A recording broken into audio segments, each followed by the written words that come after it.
No Saber Direito desta semana, você vai assistir a um curso sobre direito previdenciário com a professora Luísa Moraes.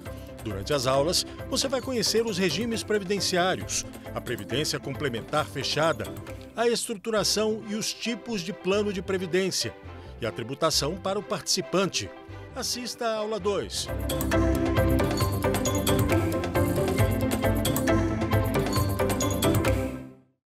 Olá, eu sou a doutora Luísa Moraes, especialista em previdência complementar fechada.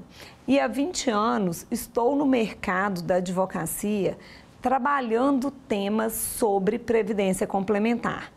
Uma matéria que não é dada nas universidades, mas que ganha grande relevância no cenário jurídico atual, com os fundos de pensão e as grandes mudanças de norma. Hoje eu estou aqui para a gente fazer a nossa segunda aula. E o tema da segunda aula é Previdência Complementar Fechada. E agora nós vamos saber um pouco mais sobre o seu aspecto histórico, legislativo, quais são os temas atuais que hoje estão aí rondando o universo de fundos de pensão no Brasil. Se você quer saber um pouco mais sobre esse tema, além dessa aula, acompanhe o nosso canal no YouTube, Fundos de Pensão. E acompanhe também as redes sociais, @doutora Luísa Moraes. Lá eu compartilho todo o conhecimento de todo esse tempo de atuação. E por que é tão importante compartilhar este conhecimento nos tempos atuais?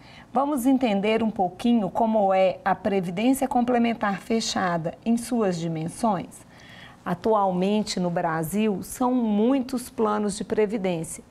Quase 300 planos de fundo de pensão estão em vigor e eles são regidos e fiscalizados pela Previc. Dentro de todo esse período de existência da Previdência Complementar, que se iniciou na década de 70, com a criação dos primeiros planos pelas empresas estatais, seguido de multinacionais que atuavam no Brasil na época. É um grande período de acumulação de reservas, que hoje chega a uma reserva total de 1,3 bilhão de reais, cerca de 12% do PIB brasileiro. É uma grande reserva econômica que impacta em toda a economia nacional e movimenta o sistema financeiro. É muito importante a gente lidar com esses assuntos contemplando todas as partes envolvidas nesse processo. Temos a figura da entidade que administra o plano, a patrocinadora que institui e cria esse plano para os seus colaboradores ou associados, e as pessoas que são os participantes, que é quem é o real detentor dessa reserva e que vai receber os benefícios decorrentes desse período de acumulação. Como todo contrato civil brasileiro, e é essa norma que rege a Previdência Complementar Fechada no Brasil, existe várias alterações ao longo do caminho, principalmente por se tratar de direito civil contratual. E todas as mudanças, seja legislativas como nos regulamentos dos planos, afetam diretamente a vida dessas pessoas. Por se tratar de um grande sistema financeiro, de uma grande reserva de dinheiro que está dentro do sistema financeiro nacional, todas as intervenções são acompanhadas pelo Poder Executivo, Poder Legislativo e orientado pelo Poder Judiciário, bem como pelos órgãos controladores e fiscalizadores.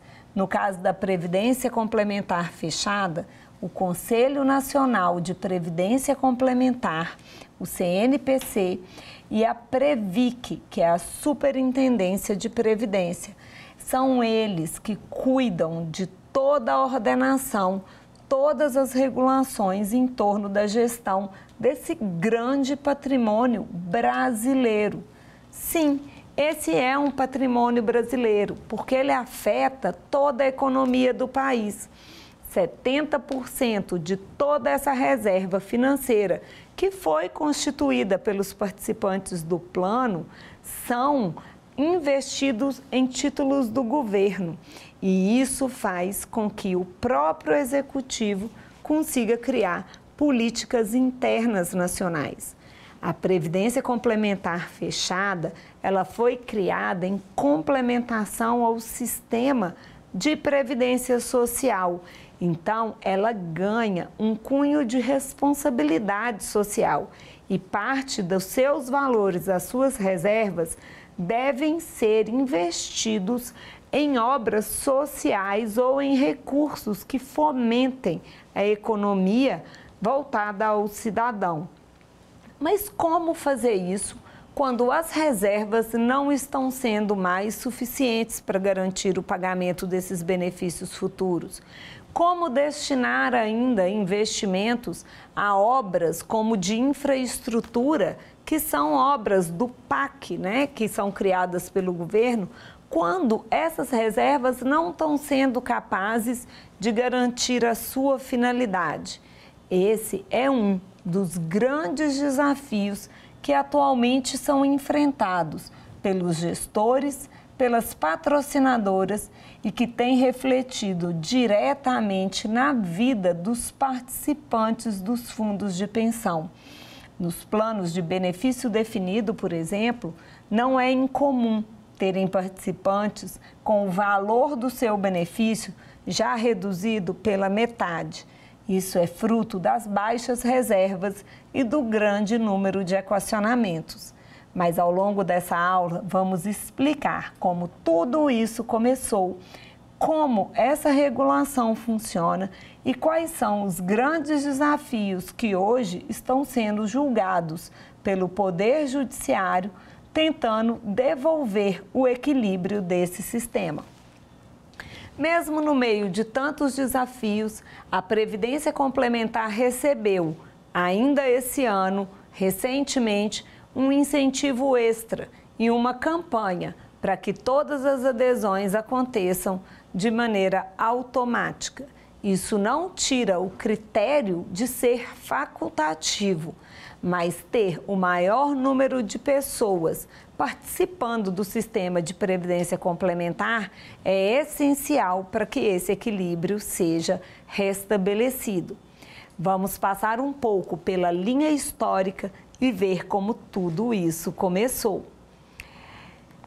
Quando foi criado o sistema de previdência complementar no Brasil, ele foi incluído na Constituição Federal, no seu artigo 202, sendo tratado como um regime complementar da Previdência Social.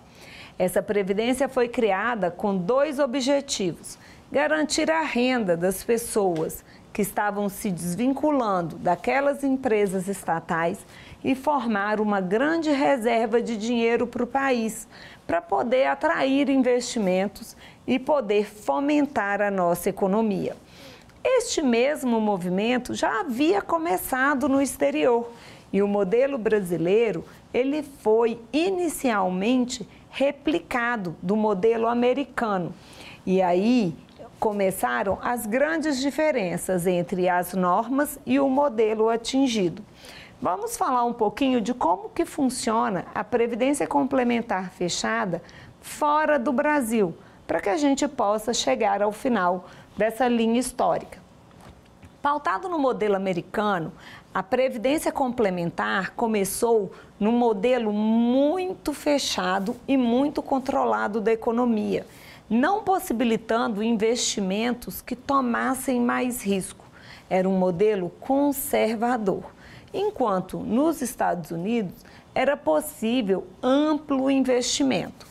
O Brasil, mesmo no modelo conservador, ele foi capaz de abrir o investimento em segmentos dentro da própria estrutura de criação daquela previdência complementar.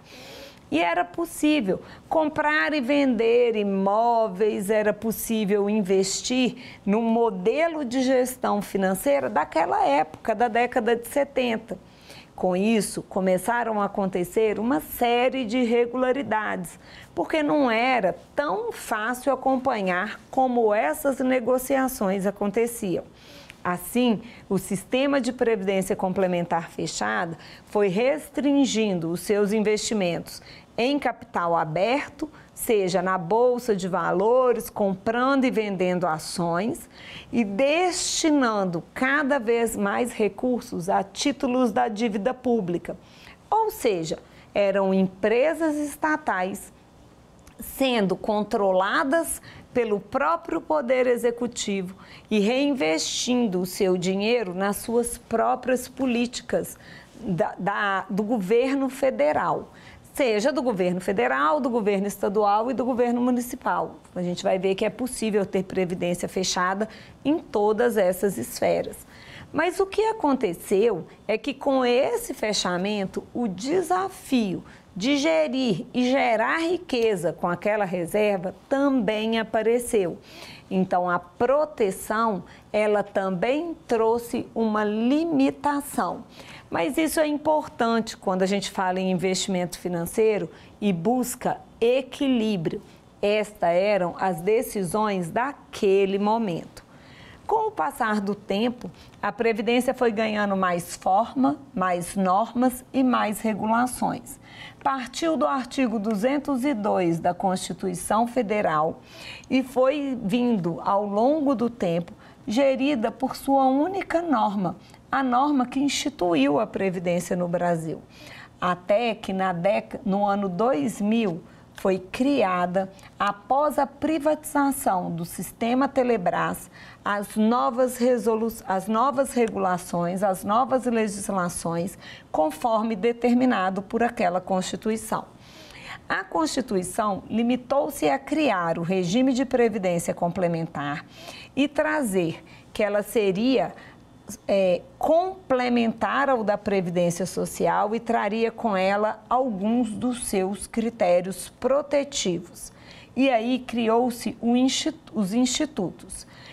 É obrigatório que toda Previdência Complementar fechada tenha o Instituto do Resgate, o Instituto da Portabilidade, o Instituto do Autopatrocínio e o Instituto da Renda Mensal Diferida. Por que esses institutos nasceram?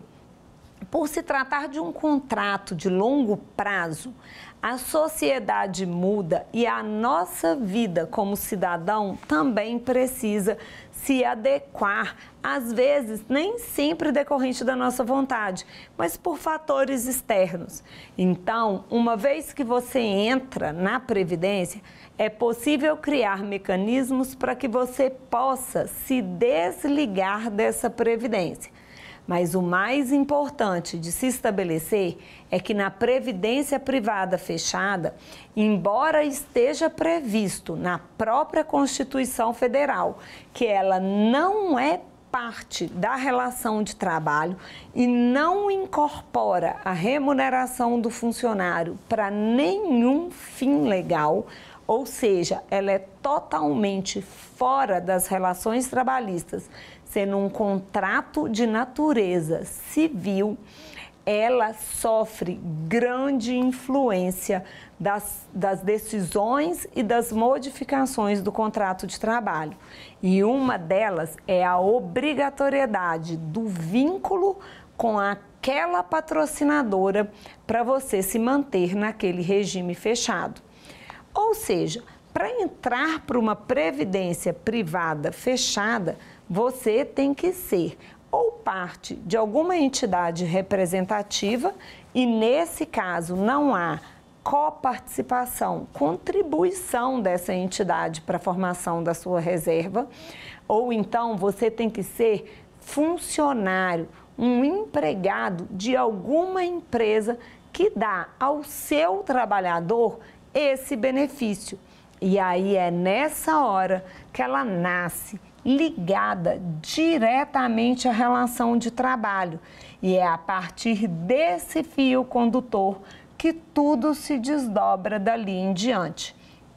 Se você mantém o vínculo com o seu empregador, com o patrocinador desse plano, você está dentro desse plano e se você não quiser mais contribuir, mas mesmo assim se manter naquela empregadora, por ser um regime facultativo, você tem a opção de permanecer como renda mensal diferida. O que significa diferimento para fins de previdência complementar?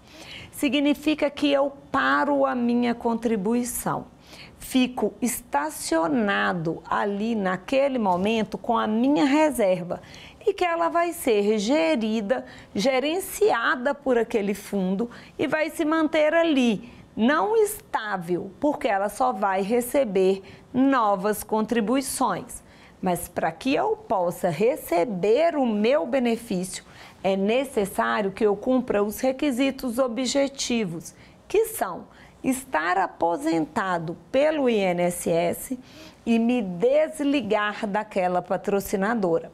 A partir do momento em que eu me desligo do quadro de funcionários, abre para mim um tempo entre 30 dias ou outro maior previsto no regulamento para que eu faça uma opção de recebimento daquela reserva. Então, a renda mensal diferida, ela é um instituto que está previsto para que você possa deixar de contribuir, garantindo assim o caráter facultativo dessa previdência, mas sem ter que me desligar daquela patrocinadora, podendo manter o meu vínculo de trabalho de maneira autônoma e sem misturar essas duas relações jurídicas tão distintas. Já o resgate, a portabilidade e o autopatrocínio são institutos que nascem quando você se desliga da patrocinadora. Assim, você pode optar por receber de uma única vez a sua reserva, retirar aquela reserva daquele fundo e levar para ser administrada por um outro fundo fechado ou aberto, uma previdência aberta, ou então continuar na condição de autopatrocinado, onde eu faço as contribuições da minha parte e também da parte da empregadora para que a minha reserva continue crescendo e eu possa receber quando eu cumprir os demais requisitos, que é estar aposentado pelo INSS e também ter o desligamento aí, né, da patrocinadora. Então, esses são os institutos que estão previstos na Constituição Federal. Vamos recapitular? São 4. Resgate, quando você recebe a sua reserva. Portabilidade, quando você leva essa reserva para outro lugar. Renda mensal diferida, quando você deixa de participar para o plano, mas a sua reserva fica lá, guardada até que você se desligue. Ou então, autopatrocínio, quando você se desliga da empregadora, mas ainda não está em tempo de receber, seja pelo seu benefício do INSS ou mesmo a sua idade. Então, são 4 institutos previstos na Constituição. A Constituição também prevê 2 fundamentos muito importantes, que é a conta de participante e a conta da reserva matemática. A conta de participante, ela pode superar a conta de reserva matemática quando estamos diante de um plano deficitário. Então, ela regula qual é o direito mínimo desse participante.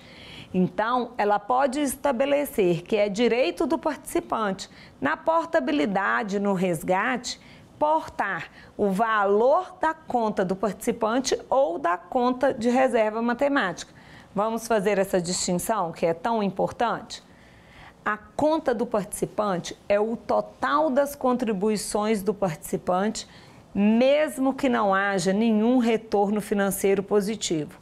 É uma garantia mínima de que o que ele colocou naquele plano, ele tem o direito de receber de volta, mesmo que não tenha gerado lucros.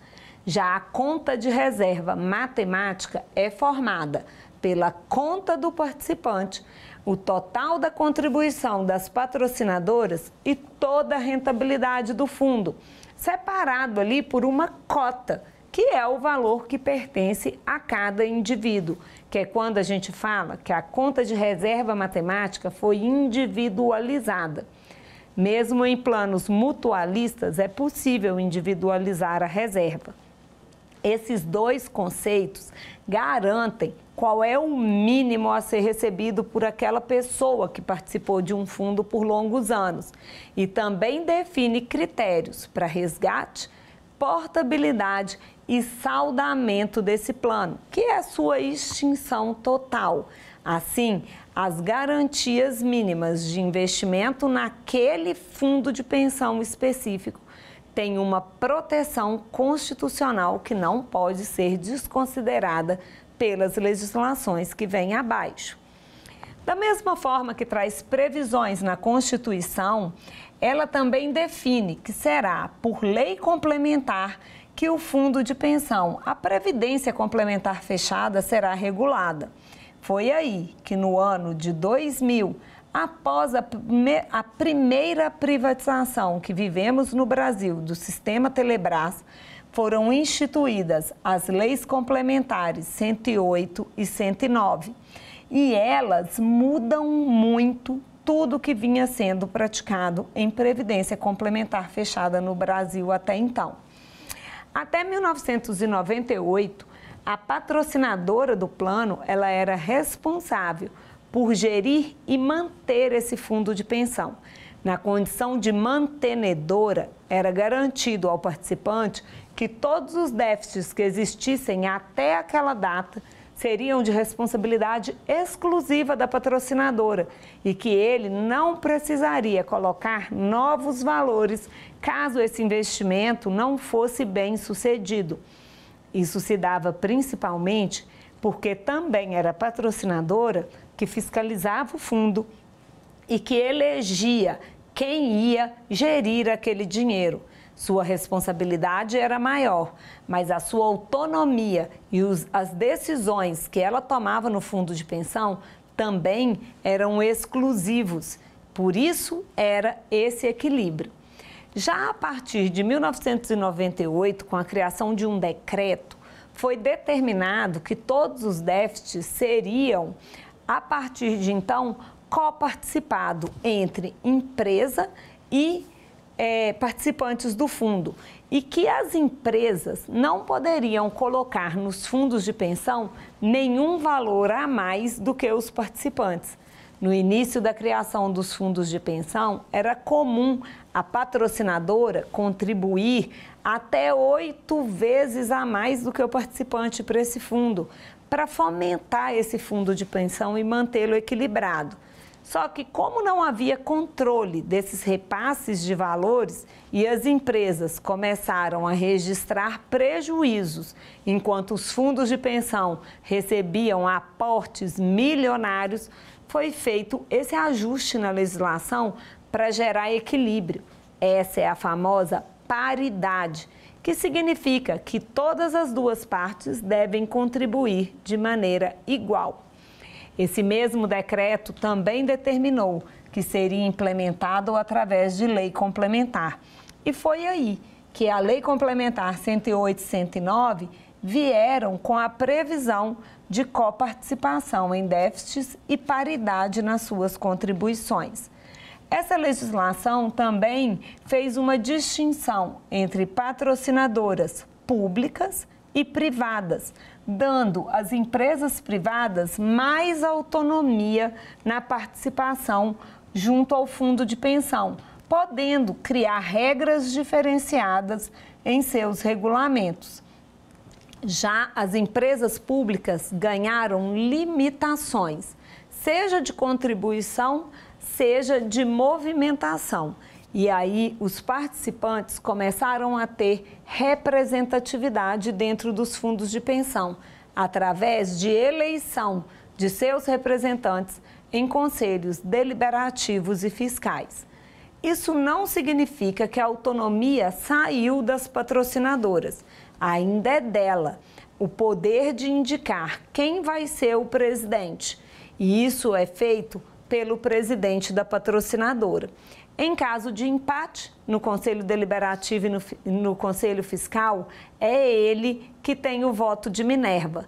Como os conselhos são formados por números iguais de integrantes, ao final, quase sempre ainda é a patrocinadora que toma essa decisão. Depois que foram criadas as leis complementares 108 e 109, que é a segunda legislação abaixo da Constituição Federal, as normas ficaram ainda mais coesas. E essas normas, elas são atualmente definidas pelo Conselho Nacional de Previdência Complementar, o CNPC, e pela Superintendência, a Previc, que é quem fiscaliza esses fundos de pensão. É através do Conselho Nacional que são criadas as resoluções que definem o que os fundos de pensão devem fazer. Então, todas as diretrizes de autorizações e proibições são de competência do Conselho Nacional de Previdência Complementar. Já a Previc fica com o papel de fiscalizar e de criar as resoluções que definem como as determinações do Conselho Nacional de Previdência Complementar irão ser operados. É ela também que aprova os regulamentos dos planos. Sim, é o regulamento que faz a lei entre patrocinadora, fundo de pensão e participante. É através desse regulamento que toda a estruturação é formada. Além disso, quando a patrocinadora decide criar um fundo de pensão, ela cria o seu plano diretor e é através dele que as regras do regulamento nascem.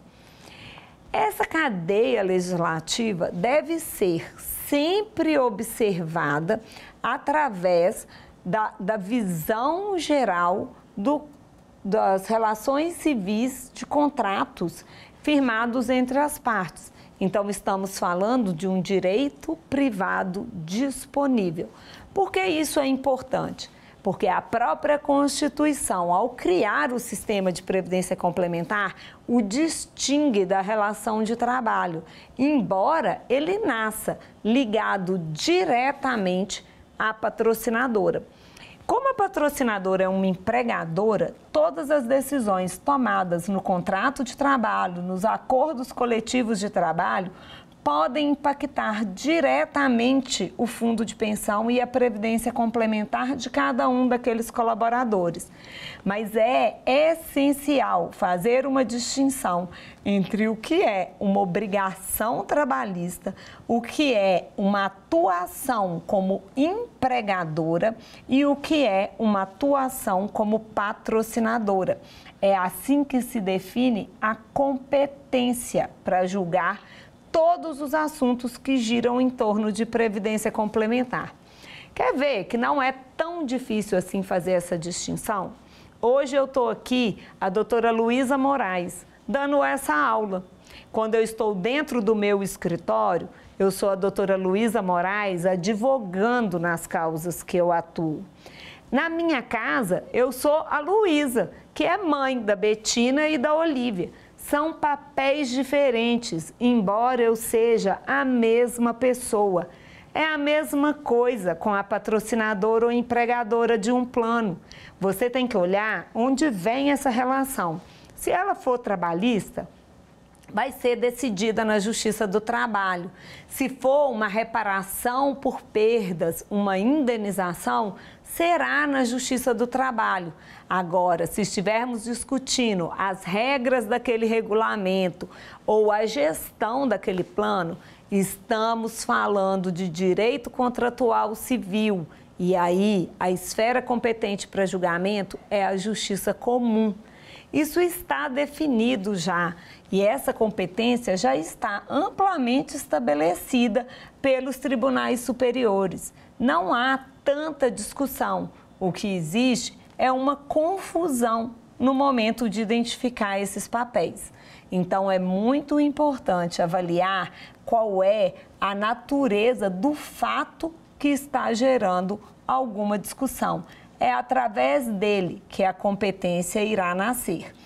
Existe também a possibilidade da competência única da Justiça Federal, que acontece quando a empregadora, a patrocinadora, é uma empresa pública, não uma empresa mista, mas uma empresa pública. Assim, a competência da Justiça Federal é absoluta para julgar todas as questões. Então, você leva essas discussões para a Justiça Federal, que é quem vai ser competente para tratar desses assuntos.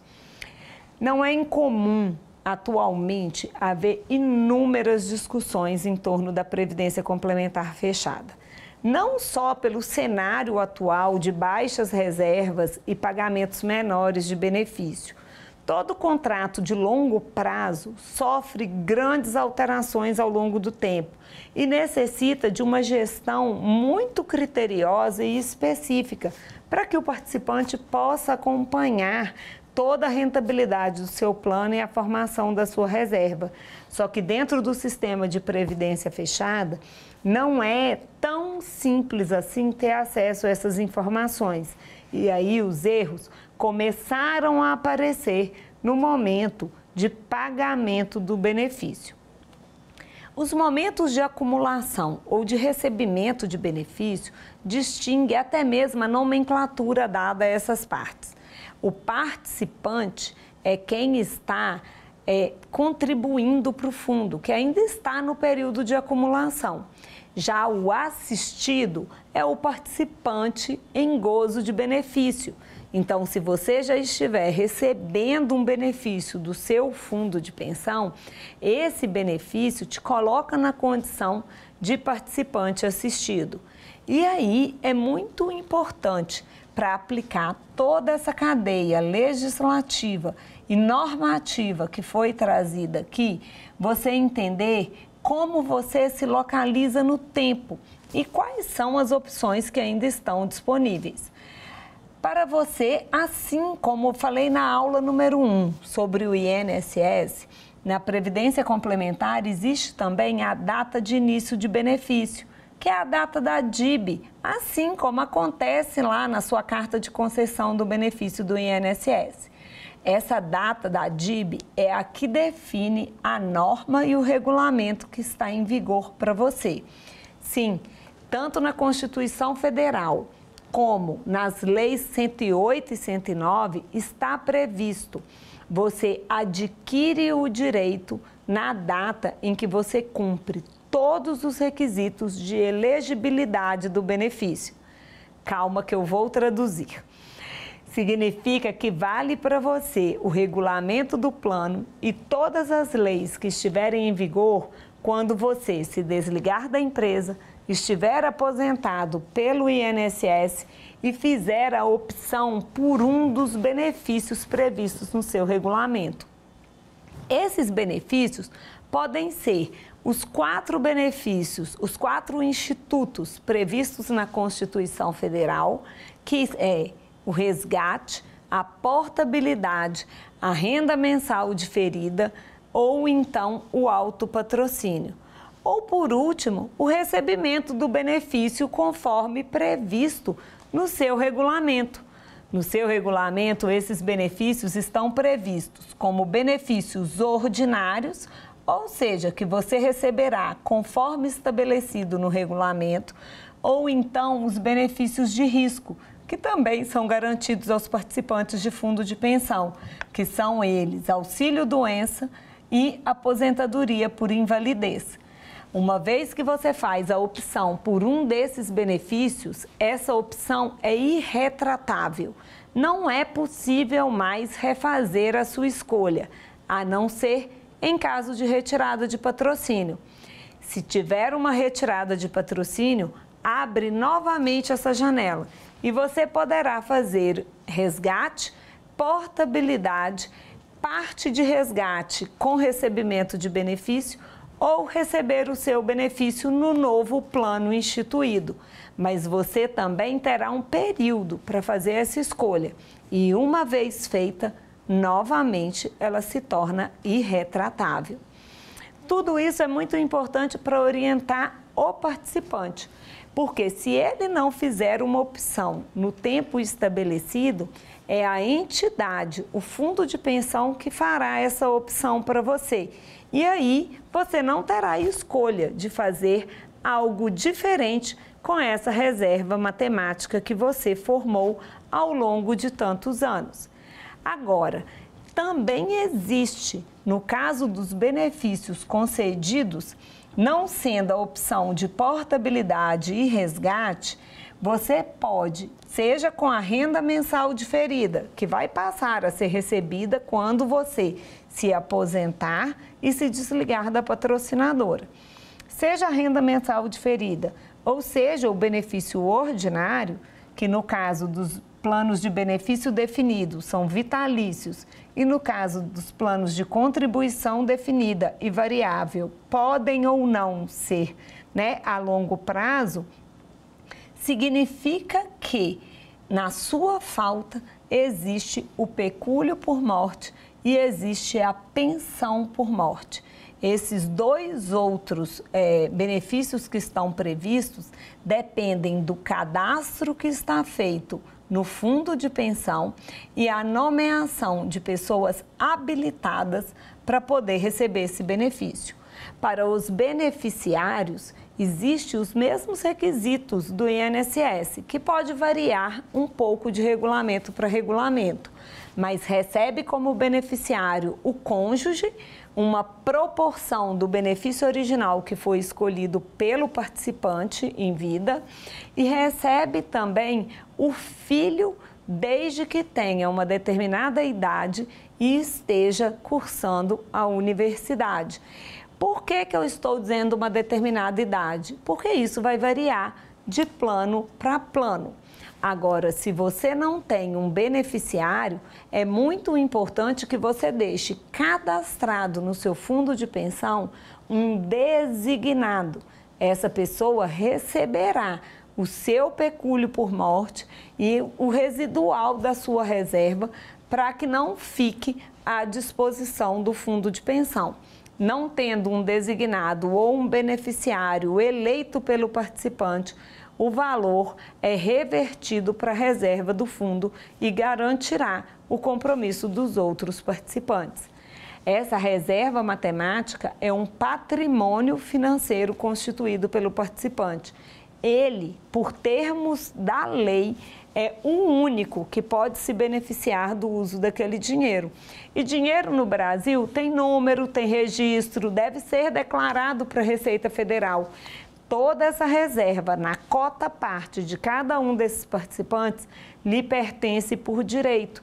E é importante você conhecer essas regras para que a sua reserva financeira seja transferida mesmo em caso do seu falecimento. Esses são os principais institutos e cadeia legislativa prevista na Constituição, na Previdência Complementar Fechada do Brasil, desde a Constituição até o regulamento do plano, passando aí por todas as esferas legislativas. Quem faz toda essa fiscalização é a Previc, e é esse órgão que autoriza as mudanças que acontecem nos regulamentos dos planos e nessas normatizações, junto com o Conselho Nacional de Previdência Complementar. Para gerir essa reserva, é eleito dentro do fundo de pensão, dentro dessa entidade, conselhos deliberativos e fiscais, compostos de 2 integrantes eleitos pelo participante e 2 integrantes indicados pela patrocinadora, além do presidente do fundo, que é ele que tem o voto que vai desempatar. Dentro desse plano também existem diretorias e auditorias internas e externas. Esses diretores respondem cada um por sua área, seja investimentos, seja administração desse próprio plano, que funciona como uma grande empresa, com funcionários que têm o seu custo administrativo e um critério de governança de como todos esses projetos serão aprovados dentro da estrutura de gestão. Lembrem-se, são bilhões de reais administrados por essas entidades atualmente no Brasil. Quanto mais avançada for a governança daquele fundo de pensão, maior é a proteção da reserva e, consequentemente, do participante, cumprindo, assim, sua finalidade originária, que foi estabelecida na própria Constituição Federal.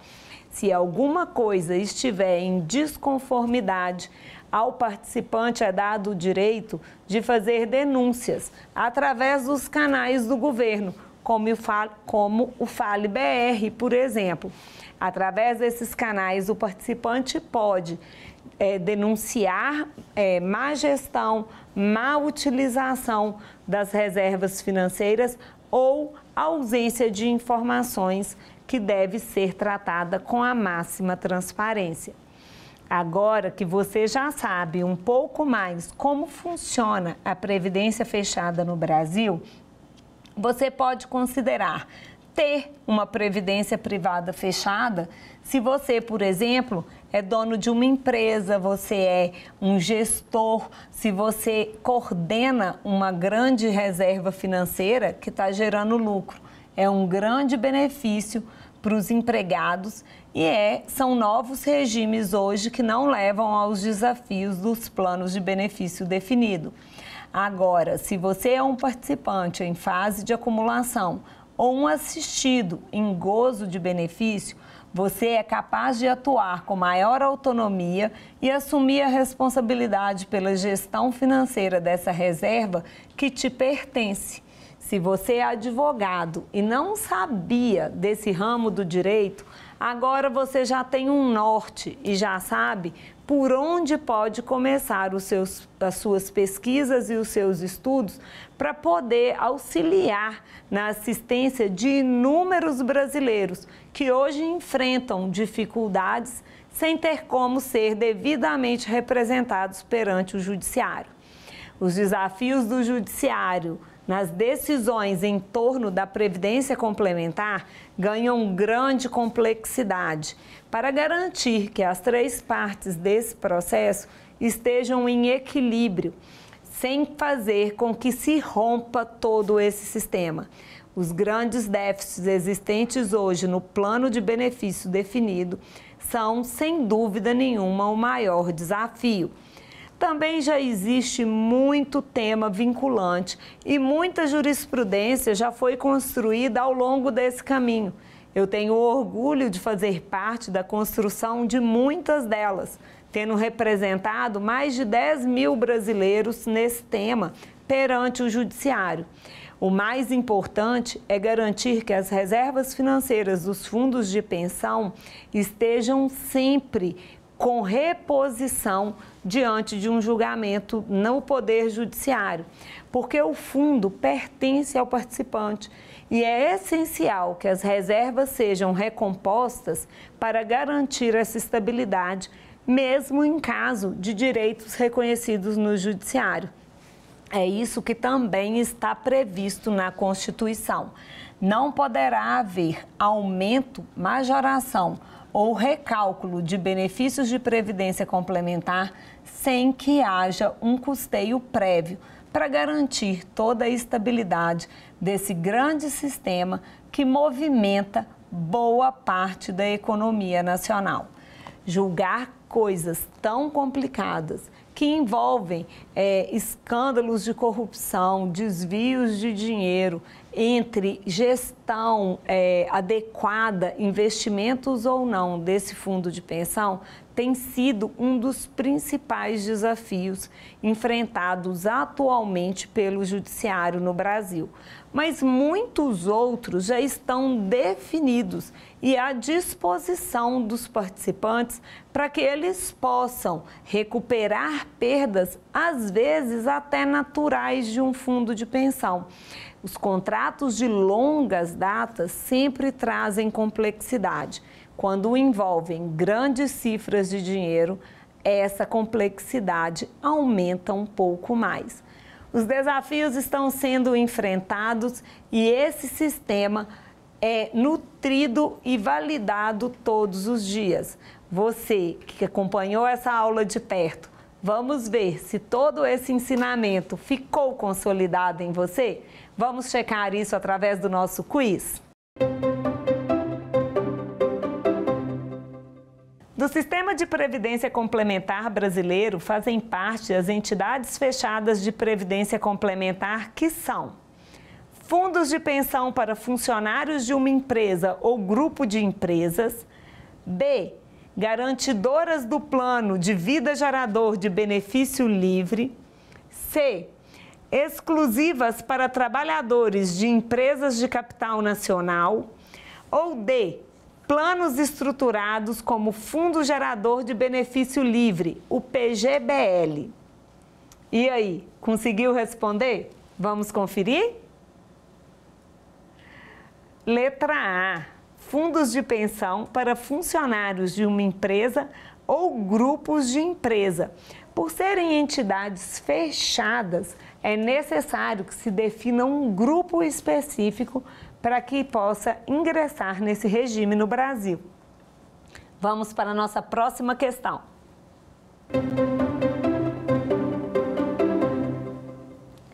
Para cobertura de responsabilidade civil, penal ou administrativa de dirigentes, ex-dirigentes, empregados ou ex-empregados, observando o disposto na regulação das entidades fechadas de previdência complementar, assinale a alternativa correta.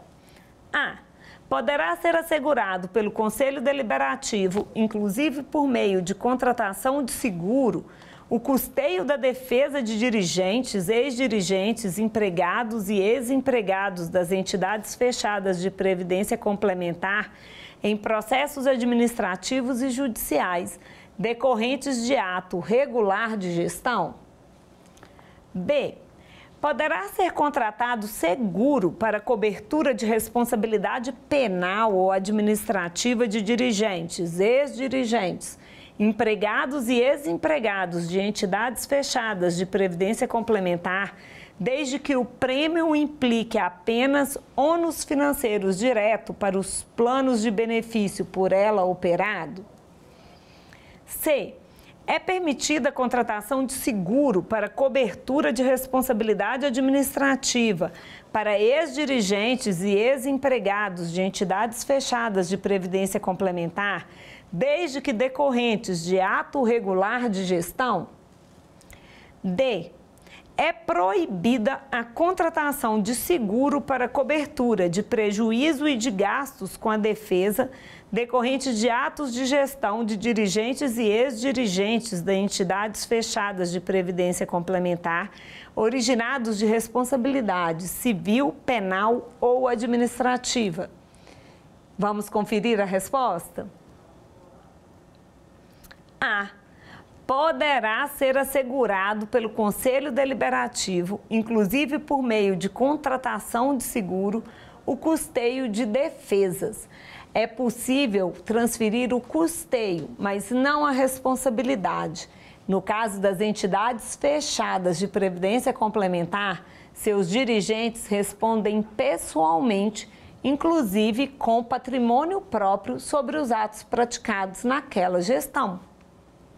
Vamos para a nossa próxima pergunta.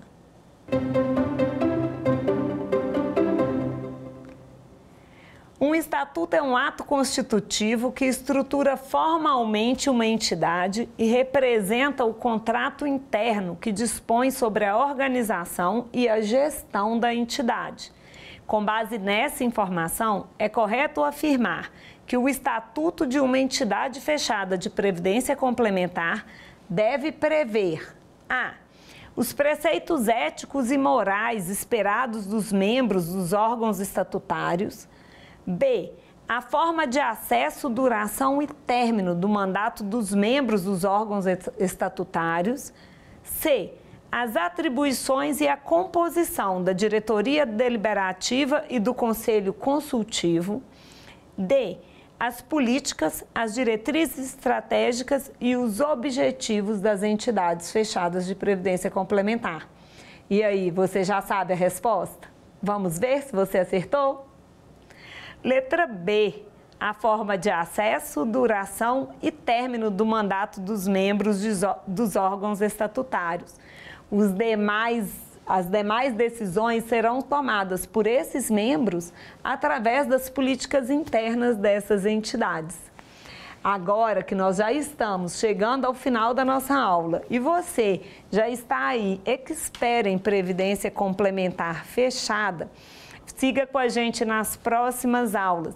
E se você quiser saber um pouco mais sobre esse assunto, fica também disponível no meu canal do YouTube, Fundos de Pensão, ou nas redes sociais, @doutora Luísa Moraes. Eu te vejo na próxima aula. Até lá! Quer dar alguma sugestão de tema para os cursos do Saber Direito? Então mande um e-mail para a gente, saberdireito@stf.jus.br. Você também pode estudar pela internet. Acesse o nosso site, radioetvjustiça.jus.br, ou pode rever as aulas no canal do YouTube, @Rádio e TV Justiça.